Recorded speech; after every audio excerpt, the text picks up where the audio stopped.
왜 일본인은 날생선을 매일 먹어도 멀쩡할까? 한국인이라면 뒤집어질 충격적인 진실 여러분, 솔직히 말해볼게요. 일본 여행 가서 스시 한 점 입에 넣는 순간 뭔가 이상한 느낌 받은 적 없으세요? 이거 진짜 날 것 아니야? 기생충은, 식중독은 머릿속에 온갖 경고등이 켜지는데 옆에 앉은 일본인 아저씨는 그냥 태연하게 연어 3점을 한 번에 입에 쑤셔 넣고 있잖아요. 와, 이게 진짜 가능한 겁니까? 한국식약처 기준으로 보면요, 날것 섭취 자체가 얼마나 위험한지 우리 국민들은 다 알잖아요. 회 한 번 잘못 먹었다가 응급실 실려간 사람들 얘기 다들 한 번씩은 들어봤을 거예요. 그런데 일본인들은 수백 년 동안, 아니 1000년 넘게 날생선을 매일 먹고도 멀쩡하게 살아왔다는 거잖아요. 어떻게 그게 가능하냐고요? 일본인이니까 면역이 있는 거 아닌가? 걔네 유전자가 달라서 그런 거 아니야. 이런 말 인터넷에 한두 번씩 본 적 있죠? 디스인사이드 여행 갤러리나 FM코리아 일본 관련 게시판 보면 이런 댓글이 수두룩해요. 근데요, 이건 완전히 틀린 말입니다. 유전자 때문이 아니에요. 면역 때문도 아니에요. 일본인이라고 해서 기생충한테 더 강한 DNA를 갖고 태어나는 건 아닙니다. 그럼 뭐 때문이냐고요? 오늘 제가 그 진짜 이유를 처음부터 끝까지 낱낱이 파헤쳐 드릴게요. 이 얘기 다 듣고 나면요, 일본 스시를 보는 눈이 완전히 달라질 겁니다. 그리고 한국인으로서 우리가 왜 더 조심해야 하는지도 자연스럽게 알게 될 거예요. 자, 시작합니다. 1부, 지리가 모든 것을 결정했다. 일본이라는 나라를 지도로 한번 보세요. 좁고 길쭉하게 생긴 섬나라. 사방이 바다로 둘러싸여 있어요. 근데 그냥 바다가 아닙니다. 이 바다가 진짜 특별한 이유가 있어요. 일본 열도 주변에는 두 개의 거대한 해류가 만납니다. 하나는 남쪽에서 올라오는 따뜻한 쿠로시오 난류, 또 하나는 북쪽에서 내려오는 차가운 오야시오 한류예요. 이 두 해류가 만나는 지점이 바로 일본 해역이에요. 차가운 물과 따뜻한 물이 충돌하면 어떤 일이 벌어지냐고요? 바다 밑바닥의 영양분이 대규모로 올라오면서 플랑크톤이 폭발적으로 번식해요. 플랑크톤이 넘쳐나면 그걸 먹는 작은 물고기들이 몰려들고 그 물고기들을 먹으러 더 큰 물고기들이 모여들어요. 결과적으로 일본 해역은 세계에서 손꼽히는 어장이 됩니다. 근데 여기서 한국인이 반드시 알아야 할 진짜 핵심이 나와요. 일본인이 날로 먹는 건 바닷물고기예요. 강이나 호수, 연못에 사는 민물고기가 아니라는 거죠. 이게 왜 중요하냐고요? 기생충이 문제잖아요. 인간에게 위험한 기생충, 특히 간흡충 같은 놈들은 민물 생태계에서 주로 서식해요. 강에 살고, 연못에 살고, 논밭 근처 수로에 살아요. 한국질병관리청 통계를 보면 민물에 관련 간흡충 감염 사례가 매년 수천 건씩 보고됩니다. 경상도, 전라도 강가 지역에서 붕어회, 잉어회 잘못 먹었다가 간이 망가진 사례들 있잖아요. 근데 바다는 달라요. 차갑고 깊은 바닷물에 사는 해양 어류는 민물 기생충의 생활 환경 자체가 아니에요. 특히 차가운 한류가 흐르는 해역의 어류일수록 기생충 위험이 현저히 낮아져요. 다시 말하면요, 일본인이 날생선을 먹어도 되는 첫 번째 이유는 유전자도 아니고 운도 아니에요. 처음부터 지리적으로 상대적으로 안전한 바다 어류를 먹어온 역사 때문입니다. 한국인 입장에서 이걸 들으면 어떤 생각이 드세요? 우리나라도 삼면이 바다잖아요. 근데 우리 역사를 보면 강이나 냇가 근처에서 오랫동안 민물고기를 날로 먹어온 내륙지역 문화가 분명히 존재해요. 일본과 출발 자체가 달랐던 거예요. 2부 1000년의 시행착오, 역사가 메뉴를 걸러냈다. 자, 그럼 일본인들이 언제부터 날생선을 먹기 시작했냐고요? 기록으로 거슬러 올라가면 8세기, 즉 1300년도 더 전입니다. 당시 일본 고문원에는 바닷가 사람들이 갓 잡은 물고기를 얇게 썰어 소금이나 식초에 찍어 먹었다는 기록이 나와요. 근데 이게 처음부터 고급 문화였냐? 절대 아니에요. 그냥 생존이었습니다. 어부가 배 위에서 물고기를 잡아요. 냉장고? 없어요. 화덕? 없어요. 조리도구? 없어요. 그냥 잡자마자 먹어야 해요. 오래 두면 썩으니까요. 바닷가에서 살아가는 사람들에게 날생선을 먹는 건 선택이 아니라 어쩔 수 없는 현실이었던 거예요. 근데 여기서 진짜 흥미로운 일이 벌어집니다. 수백 년 동안 날생선을 먹으면서 일본인들은 무언가를 발견하기 시작했어요. 어떤 생선을 날로 먹으면 괜찮고 어떤 생선을 먹으면 배탈이 나는지, 어떤 부위는 먹어도 되고 어떤 부위는 절대 먹으면 안 되는지, 어떤 계절에 어떤 생선이 안전한지. 이게 무슨 말이냐면요. 수백 년에 걸친 시행착오가 사실상 자연적인 임상실험이었던 거예요. 문제를 일으키는 생선 종류는 자연스럽게 식탁에서 사라지고 안전하고 맛있는 종류만 살아남은 거죠. 에도 시대, 그러니까 지금으로부터 약 350에서 400년 전, 도쿄의 전신인 에도가 당시 세계에서 가장 인구가 많은 도시가 됩니다. 무려 100만 명이 넘는 인구가 좁은 도시에 몰렸어요. 이 사람들 다 먹여 살려야 하잖아요. 그래서 뭐가 생겼냐고요? 바로 노점 스시가 등장합니다.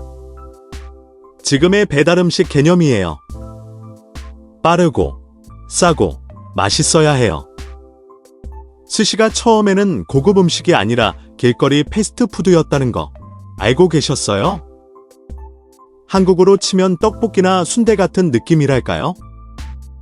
근데 이 패스트푸드가 아무 생선이나 쓴 게 아니에요. 에도 앞바다에서 그날 새벽에 잡은 신선한 생선만 썼어요. 상할 것 같은 생선은 아예 안 팔았어요. 이미 수백 년의 경험으로 어떤 생선이 위험한지 알고 있으니까요. 그러면서 스시용 생선, 즉 날로 먹어도 되는 생선의 리스트가 점점 더 구체적이고 엄격해졌습니다. 3부 연어의 비밀. 한국인이 가장 좋아하는 스시가 사실은 여기서 한국인들이 가장 충격받을 이야기를 하나 해야 해요. 한국에서 스시 좋아하는 분들, 뭐 제일 좋아하세요? 연어잖아요. 연어 스시, 연어 사시미. FM코리아 맛집 갤러리만 봐도 연어 스시 인증샷이 넘쳐나요. 한국인 스시 소비에서 연어가 차지하는 비율이 어마어마하죠. 근데요. 이 연어가 일본 전통 스시 리스트에 연어가 들어간 게 언제인지 알아요? 불과 몇십 년 전입니다. 일본 전통 스시 문화에서 연어는 날로 먹는 생선이 아니었어요. 왜냐고요? 연어는 민물과 바다를 왔다 갔다 하는 회귀성 어종이잖아요. 강에서 태어나 바다로 나갔다가 다시 강으로 돌아오는 물고기예요. 민물에서 살다 보면 민물 기생충에 노출될 수밖에 없어요. 일본 전통 요리에서는 연어를 반드시 익혀서 먹는 생선으로 분류했습니다. 그렇다면 지금 우리가 횟집에서 아무렇지 않게 먹는 연어 사시미는 대체 어떻게 된 거냐고요? 1980년대에 노르웨이 정부가 일본 시장에 연어를 수출하려고 엄청난 노력을 기울였어요. 당시 일본인들은 연어를 날로 먹는다고? 그게 말이 돼. 이런 반응이었어요. 무려 10년이 넘는 협상 끝에 노르웨이가 내세운 카드가 뭔지 아세요? 초저온 급속 냉동 기술이에요. 영하 20도 이하에서 24시간 이상 급속 냉동하면 연어 안에 있던 기생충이 거의 다 죽어요. 이 기술로 처리한 연어는 날로 먹어도 위험이 극적으로 낮아진다는 걸 증명한 거예요. 그때부터 연어가 스시 재료로 공식 인정받았고 지금은 전 세계에서 가장 인기 있는 스시 재료가 됐습니다. 충격적이죠? 일본 전통 스시 문화에서 1000년 동안 금기시된 생선이 기술 하나로 판도를 뒤집은 거예요. 근데 여기서 한국인이 반드시 알아야 할 것이 있어요. 급속 냉동 처리가 제대로 된 연어는 괜찮아요. 근데 이 냉동 처리를 제대로 거치지 않은 연어를 날로 먹으면 완전 위험합니다. 한국식약처 발표 자료에 따르면 실제로 연어 날것 섭취 후 아니사키스 기생충 감염 사례가 보고된 바 있어요. 아니사키스는 위벽을 뚫고 들어가서 극심한 복통을 유발하는 기생충이에요. 응급실 직행각이죠. 4부 충격적인 탑 5. 일본인이 날생선을 먹을 수 있는 진짜 이유들. 자, 이제 본격적으로 정리해 드릴게요.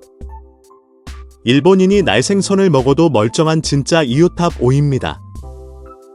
5위. 지리적 조건이 처음부터 달랐다. 앞에서 설명했지만 한 번 더 강조할게요. 일본이 날로 먹는 건 차가운 해류 속 바닷물고기예요.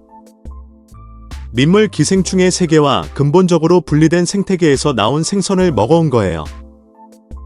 이건 유전자나 면역의 문제가 아니라 출발점 자체가 달랐던 겁니다. 4위.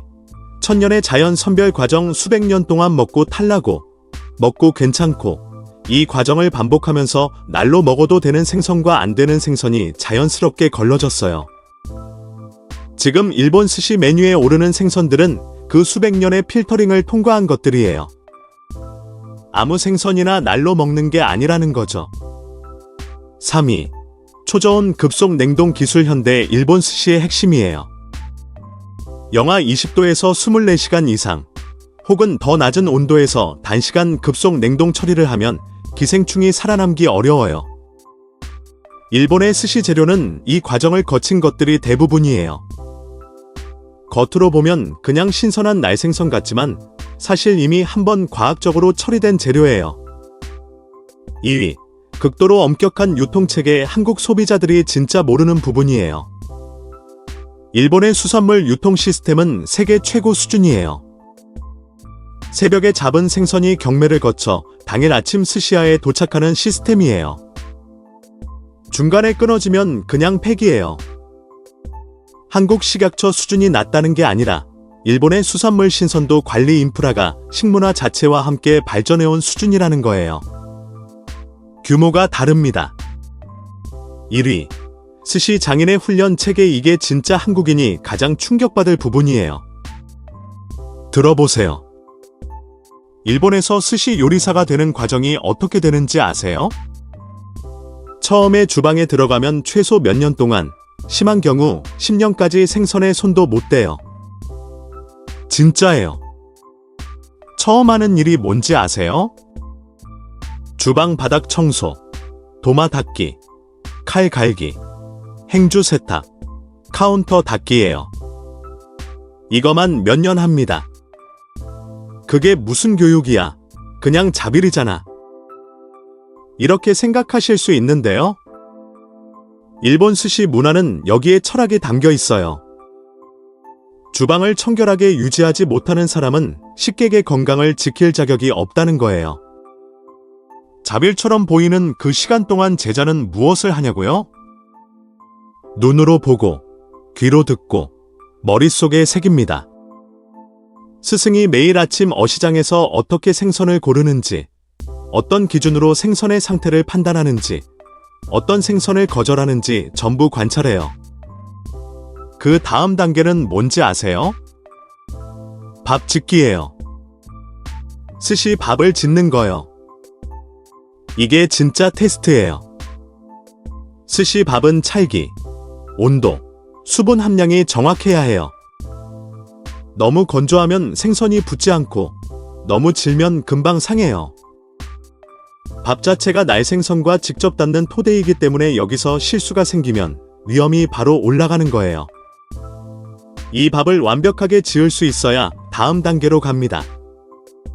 그 다음이 생선 손질이에요.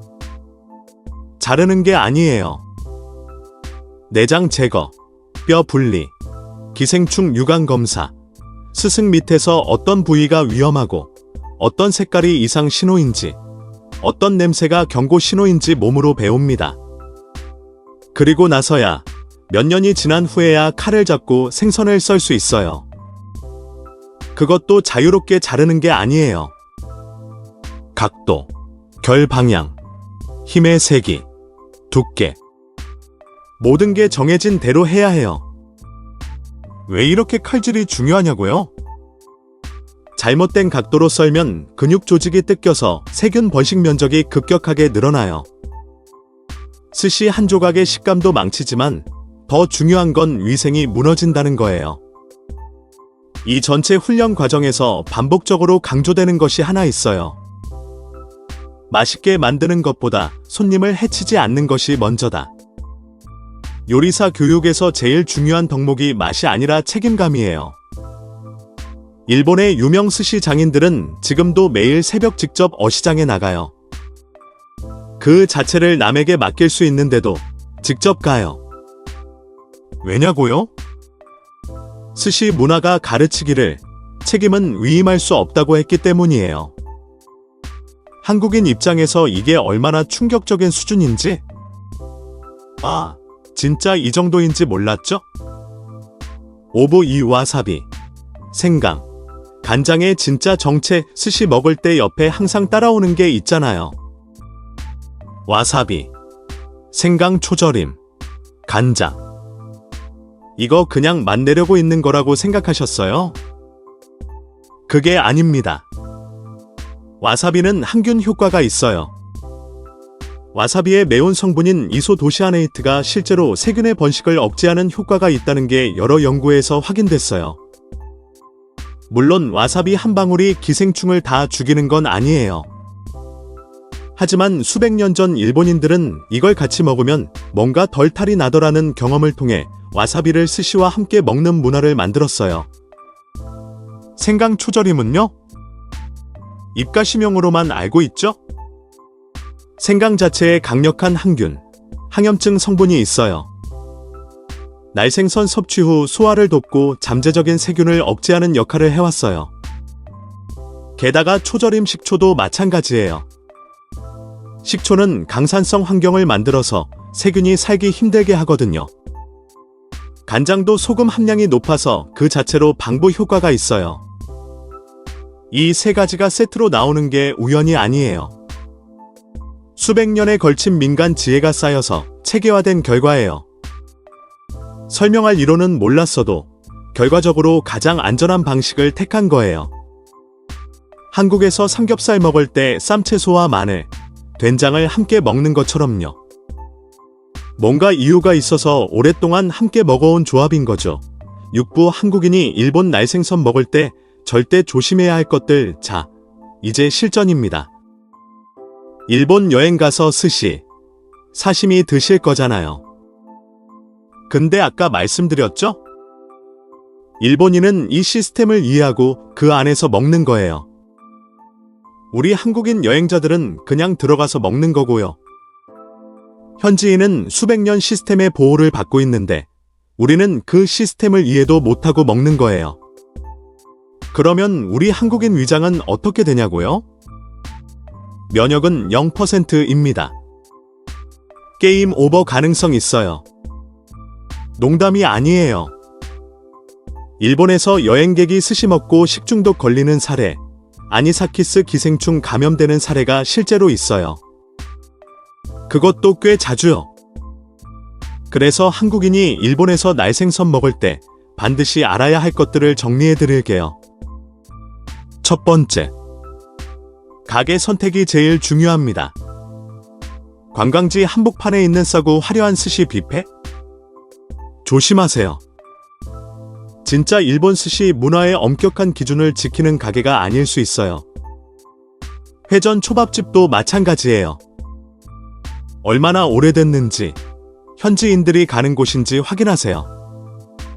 가이드북에 나오는 집보다 어시장 옆 허름한 집이 훨씬 안전한 경우가 많아요. 두 번째, 연어 날것 먹을 때 출처 확인하세요. 냉동 처리를 거친 연어인지 아닌지 물어봐도 돼요? 제대로 된 가게라면 대답해줘요. 만약 대답을 못한다면 그 가게에서 연어 사시미는 패스하는 게 좋아요. 세 번째, 와사비 절대 빼지 마세요. 한국 분들 중에 와사비 매워서 빼달라고 하시는 분들 있잖아요. 그거 미각의 문제가 아니에요. 항균 효과를 포기하는 거예요. 최소한 간장에 와사비 살짝이라도 풀어서 먹으세요. 네 번째. 속이 좋지 않을 때는 무조건 패스. 컨디션이 안 좋은 날에는 날생선을 피하세요. 위산 분비가 감소한 상태, 항생제 복용 중인 상태, 면역이 약해진 상태에서는 평소보다 훨씬 위험해요. 다섯 번째. 먹고 나서 이상 증상 나타나면 빨리 병원 가세요. 특히 먹고 8시간에서 24시간 사이에 극심한 복통, 구역질, 발열이 생기면 아니사키스 감염을 의심하고 즉시 병원 가세요. 그냥 체한 줄 알고 참다가 더 악화되는 경우 많아요. 칠부 명예의 문화가 만든 시스템 마지막으로 이 얘기를 빼놓을 수가 없어요. 일본의 날생선 문화가 이렇게 안전하게 유지될 수 있는 데는 일본 사회의 명예 문화가 아주 중요한 역할을 해요. 일본에서 식중독 사고 한번 내면 어떻게 되는지 아세요? 그 가게 문 닫아야 해요. 주방장의 이름이 평생 지워지지 않는 낙인처럼 남아요. 일본 사회에서 명예가 망가지는 것, 한국 식문화와 비교해도 차원이 다른 수준의 타격이에요. 그래서 일본 스시 장인들은 자기 이름을 걸고 매일 최고 수준을 유지하려고 해요. 단기적인 이익 때문에 기준을 타협하는 선택을 하기가 극도로 어려운 사회 구조예요. 한국도 요즘 식품 위생 기준이 많이 강화됐잖아요. 식약처 점검도 강화되고 SNS 덕분에 위생 불량업소가 바로 공론화되고요. 그래도 아직 일본의 수백 년 쌓인 직업 윤리 시스템과는 기원 자체가 다르다는 걸 인정해야 해요. 이게 일본이 더 낫다는 얘기가 아니에요. 그냥 출발점이 달랐고 발전 방향이 달랐다는 거예요. 한국은 한국만의 강점이 있어요. 하지만 날생선 먹는 문화에 관해서만큼은 일본이 쌓아온 시스템의 깊이를 우리가 인정할 필요가 있다는 거예요. 자, 정리합니다. 일본인이 날생선을 먹어도 멀쩡한 이유는 유전자 때문도 아니고 면역이 생겨서도 아니에요. 그건 완전히 잘못된 오해예요. 진짜 이유는요. 첫째, 처음부터 바닷물고기라는 지리적으로 안전한 선택을 했어요. 둘째, 수백 년의 시행착오로 날로 먹어도 되는 생선을 자연 선별했어요. 셋째, 초저온 급속 냉동 기술로 현대적 안전장치를 추가했어요. 넷째, 극도로 엄격한 유통체계가 신선도를 보장해요. 다섯째, 수십 년 훈련받은 장인의 책임감이 마지막 방어선이에요. 그리고 와사비, 생강, 간장이라는 수백 년 된 민간 지혜가 전체를 떠받치고 있어요. 이 5가지가 전부 맞아떨어질 때 날생선은 안전합니다. 하나라도 빠지면요? 위험도가 올라가요. 우리 한국인이 일본 여행 가서 날생선 먹을 때 이 시스템을 믿고 들어가는 거라는 걸 반드시 기억하세요. 그리고 이 한 가지 꼭 기억하세요. 일본인이 날생선을 먹는 건 용감해서가 아니에요. 무감각해서도 아니에요. 수백 년 동안 자연이 선별하고 기술이 지원하고 사람이 책임을 지는 시스템 안에서 먹는 거예요. 그 시스템을 이해하지 못한 채 그냥 따라 먹는 건 진짜 위험한 도전일 수 있어요. 여러분, 오늘 이 영상 어떠셨어요? 일본 스시 볼 때마다 이제 다르게 보이실 것 같죠? 그냥 맛있는 음식이 아니라 수백 년의 역사와 시스템이 담긴 문화라는 거요. 이 영상이 흥미로우셨다면 구독 버튼 꼭 눌러주시고요. 좋아요와 알림 설정도 꼭 부탁드립니다. 이런 흥미로운 이야기 계속 가져올게요. 그리고 댓글에 여러분의 일본 스시 경험 남겨주세요. 일본에서 날생선 먹고 탈난 경험 있으신 분, 혹은 반대로 매일 먹어도 끄떡없으셨던 분 다 같이 얘기해봐요. 우리 같이 놀랍시다. 다음 영상에서 만나요.